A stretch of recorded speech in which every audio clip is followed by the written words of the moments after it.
Salam jumpa lagi dalam studi Al-Quran. Kali ini kita akan membahas tentang teori geosentris yang ada dalam Al-Quran. Namun sebelumnya kita terlebih dahulu berusaha untuk menyeragamkan paham kita tentang Al-Quran. Al-Quran itu diyakini sebagai wahyu yang langsung dari Allah, wahyu yang langsung turun dari surga. Nah, wahyu langsung dari Allah, langsung dari surga ini mau mengatakan bahwa apa yang tertulis dalam Al-Quran itu merupakan kata-kata Allah sendiri, ya. Jadi tidak ada campur tangan manusia. Allah sendiri yang berkata itu. Nah, Allah yang berkata-kata ini merupakan Allah yang maha mengetahui dan maha teliti. Dalam Al-Quran, frase maha mengetahui itu ada 152 kali disebut, sedangkan frase maha teliti hanya 25 kali disebut. Ya. Oleh karena itulah dalam surah Ali Imran ayat 5 dikatakan, bagi Allah tidak ada sesuatu pun yang tersembunyi di bumi dan di langit. Karena apa? Karena Allah maha mengetahui, Allah maha teliti.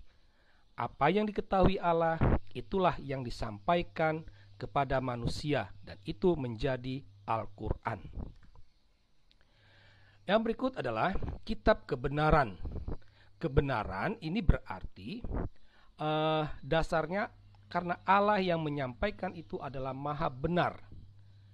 Karena itulah apa yang tertulis dalam Al-Quran itu tidak salah, ya, tidak salah. Dia harus benar. Ya. Yang berikut, kitab yang jelas. Jelas di sini artinya terang benderang. Allah sudah memudahkan, ya, memudahkan wahyunya sehingga tidak membutuhkan banyak tafsir-tafsir yang begitu ribet. Nah, itulah paham tentang Al-Quran.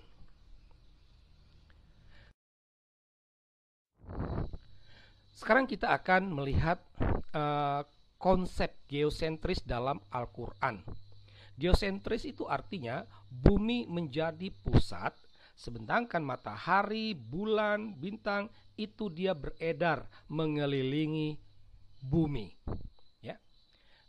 Teori geosentris itu pertama kali dikemukakan oleh Ptolemeus, ya, sebelum Masehi. Nah, ternyata dalam Al-Quran ada begitu banyak ayat yang menegaskan tentang teori ini. Nah, kita lihat surah Fatir, Ar-Ra'd, dan Luqman. Dalam ketiga surah ini secara sederhana dapat dikatakan Allah mendudukkan matahari dan bulan masing-masing beredar menurut waktu yang telah ditentukan. Masing-masing beredar. Jadi yang beredar itu adalah matahari dan bulan. Dalam surah Ibrahim dikatakan, dan dia telah menundukkan matahari dan bulan bagimu yang terus-menerus beredar dalam orbitnya. Ini kutipan wahyu Allah, ya. Jadi waktu itu Allah berfirman, dan dia telah menundukkan matahari dan bulan bagimu yang terus-menerus beredar dalam orbitnya. Dalam surah Al-Anbiya dikatakan Allah berfirman, dan dialah yang telah menciptakan malam dan siang, matahari dan bulan masing-masing beredar pada garis edarnya. Dalam surah Yasin ada 2 ayat, ya. Matahari berjalan di tempat peredarannya, itu ayat 38, dan masing-masing beredar pada garis edarnya, itu ayat 40. Dan terakhir surah Ar-Rahman, matahari dan bulan beredar menurut perhitungan. Nah, inilah kutipan-kutipan wahyu Allah yang menegaskan teori geosentris ada dalam Al-Quran. Dengan demikian dapat dikatakan Al-Quran mengakui teori geosentris. Nah, bagaimana kalau kita perbandingkan dengan ilmu pengetahuan? Sekarang publik sudah meninggalkan yang namanya teori geosentris tersebut. Yang dipegang sekarang adalah teori heliosentris, yang pertama sekali dipelopori oleh Nikolaus Kopernikus dan diteguhkan oleh Galileo Galilei. Ya. Nah, teori heliosentris itu artinya bumi yang beredar, ya, mengelilingi matahari, ya, bukan sebaliknya, ya. Nah, berangkat dari sini ya bisa dikatakan Al-Quran salah, ya, Al-Quran salah. Karena Al-Quran tadi mengatakan geosentris, padahal dunia sekarang mengakui heliosentris, maka bisa dikatakan Al-Quran salah. Nah, muncul problematika Al-Quran di sini, ya. Jika Al-Quran itu dianggap sebagai wahyu Allah, maka harus dikatakan Allah tidak maha tahu dan tidak maha teliti. Karena terbukti sekarang orang sudah tinggalkan geosentris. Itu. Yang kedua, jika Allah maha tahu dan maha teliti, maka harus dikatakan Al-Quran bukan wahyu Allah. Setidak-tidaknya terkait dengan surah-surah yang berkaitan dengan geosentris tadi, ya, bahwa ayat-ayat tersebut itu bukan wahyu Allah, ya. Itu kalau mau kita berpegang pada Allah itu maha tahu dan maha teliti. Tetapi kalau kita mau berpegang pada Al-Quran itu wahyu Allah, maka konsekuensinya Allah itu tidak maha tahu dan maha teliti. Nah, terhadap kontra ilmu pengetahuan ini muncul yang namanya rasionalisasi Islam, ya. Nah, mereka tetap mengatakan bahwa Al-Quran itu wahyu Allah. Mereka juga tetap mengakui Allah itu maha tahu, Allah maha benar, Allah maha teliti, ya. Nah, berangkat dari itu mereka mulai memaknai geosentris Al-Quran dengan cara yang baru. Mereka mengatakan bahwa itu mau menunjukkan pergerakan matahari dan benda-benda langit lainnya dalam kesatuan galaksi Bima Sakti. Dengan kata lain, mau dikatakan bahwa wahyu geosentris itu merupakan pranubuat pergerakan galaksi Bima Sakti, ya.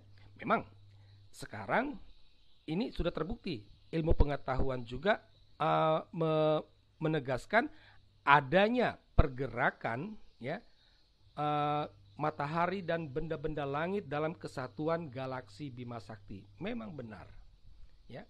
Tetapi apakah itu yang dimaksud oleh Allah dalam wahyu-wahyu geosentrisnya? Belum tentu. Kita akhirnya sampai pada jawaban logis sebagai satu kesimpulan, ya. Harus dikatakan bahwa rasionalisasi itu bukanlah kebenaran, tetapi pembenaran, ya, pembenaran. Dengan kata lain, pembenaran sendiri bukanlah kebenaran. Pembenaran itu berarti membuat seolah-olah menjadi benar, padahal memang tidak benar, tapi dibuat seolah menjadi benar. Dan itulah yang terjadi pada rasionalisasi Islam terkait tentang wahyu geosentris tadi. Nah, jadi jika memang benar bahwa wahyu geosentris itu sebagai pranubuat pergerakan galaksi Bima Sakti, maka seharusnya sudah dari awal harus dikatakan soal bintang, planet, dan juga galaksi Bima Sakti. Harus dari awal, ya. Itu. Bukankah Allah itu maha tahu, Allah itu maha teliti, Allah itu maha benar, ya? Bukankah dalam surah Ali Imran dikatakan Allah itu mengetahui, tidak ada yang tersembunyi di bumi maupun di langit. Itu kan. Maka apa yang tertulis ya, apa yang tertulis dalam Al-Qur'an, dalam wahyu geosentris ya dimaknai sebagai teori geosentris. Karena apa? Karena Al-Qur'an itu kitab yang jelas ya. Jadi tidak ada kalau penafsiran tentang pergerakan galaksi Bima Sakti itu sudah omong kosong. Bukan itu maksud Allah. Yang dimaksud Allah dalam wahyunya itu adalah geosentris. Nah, persoalannya tadi, kalau memang benar Allah itu maha tahu, maha teliti, harusnya dari awal itu sudah tertulis kata bintang, kata planet, dan juga kata galaksi Bima Sakti dalam Al-Qur'an. Ya. Sejak abad ke-7 itu harus sudah ada kata bintang, planet, galaksi Bima Sakti. Persoalannya itu tidak ada. Ya. Jadi ini tidak bisa dijadikan pembenaran ya, pembenaran tentang wahyu geosentris tadi. Wahyu geosentris harus dimaknai sebagai teori geosentris. Dengan kata lain, Al-Qur'an mengakui teori geosentris. Sehingga dengan demikian Al-Qur'an salah. Ya.